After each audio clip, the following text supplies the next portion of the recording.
వారికి ప్రత్యేక ధన్యవాదాలు.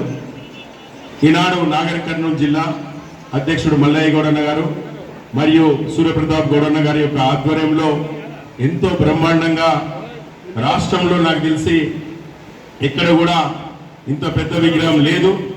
దాన్ని అందరికీ కూడా మీ అందరూ సహకరించినటువంటి దాతలందరికీ కూడా పేరు పేరున్న రాష్ట్ర కమిటీ తరపున ప్రత్యేక ధన్యవాదాలు తెలుపుకుంటున్నాను. ఈరోజు రాష్ట్రంలో అనేక మంది మా అన్నలందరూ మాట్లాడడం జరిగింది. ఖచ్చితంగా రాష్ట్ర ముఖ్యమంత్రి వర్యులు రేవంత్ అనే యొక్క నాయకత్వాన, జూపల్లి కృష్ణరాజు గారి యొక్క నాయకత్వాన మన గౌన్లు ముద్దుబిడ్డలు, జాతి ముద్దుబిడ్డలు కాంగ్రెస్ పార్టీలో మధు యాస్కి అన్న, పొన్నం ప్రభాకర్ అన్న, మహేష్ కుమార్ గౌడ్ అన్న త్రిమూర్తులు ఉన్నారు. బ్రహ్మ విష్ణు మహేశ్వర్ లాగా వీళ్ళందరూ కూడా ఈ 5 సంవత్సరాలు గౌడ్లకు ఎలాంటి కష్టం లేకుండా, మన జాతికి ఎలాంటి ఇబ్బంది లేకుండా వాళ్ళు కాపాడుకుంటారని చెప్పి నేను తాటి ఈతవనం పెంచుకోవడానికి భూములు ఇచ్చారు. కానీ ఈ రోజు అక్కడ కనుమరుగైన గనక ఎక్కడైతే ప్రభుత్వ స్థలం ఉందో ఖచ్చితంగా మీరు ఒకవేళ అక్కడ ఉన్నట్టు ఉంటే ఖచ్చితంగా సొసైటీకి ఇస్తామని చెప్పి ఆ రోజు కూడా మాట చెప్పడం జరిగింది. ఖచ్చితంగా రాబోయే కాలంలో రేవంత్ అనే యొక్క నాయకత్వాన మన త్రిమూర్తులు ఉన్నారు.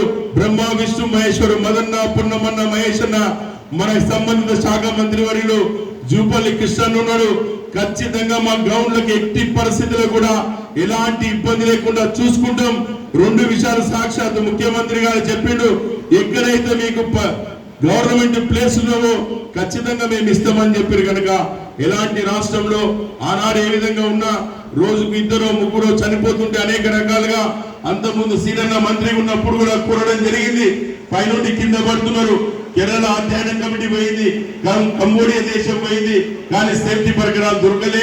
ఆ రోజు అవైలబుల్ లేకపోవడం వల్ల రాష్ట్ర ప్రభుత్వం కాంగ్రెస్ ఏర్పడిన వెంటనే వారికి సేఫ్టీ పరికరాలు ఇచ్చి ఖచ్చితంగా 10 లక్షల ఎక్స్రేసే కూడా డిజాబుల్ అయినటువంటి వ్యక్తులను కూడా, శాశ్వత వికలాంగులకు కూడా ఖచ్చితంగా 10 లక్షలు ఇవ్వాలని చెప్పి మనందరూ కూడా ఆలోచన చేస్తున్నారు. కనుక రాష్ట్ర ప్రభుత్వం తరఫున గౌడ గీత కార్మికులకు ఖచ్చితంగా అండగా ఉండాలని చెప్పి కోరుకుంటే అవకాశం ఇచ్చినటువంటి జిల్లా శాఖకు ప్రత్యేక ధన్యవాదాలు.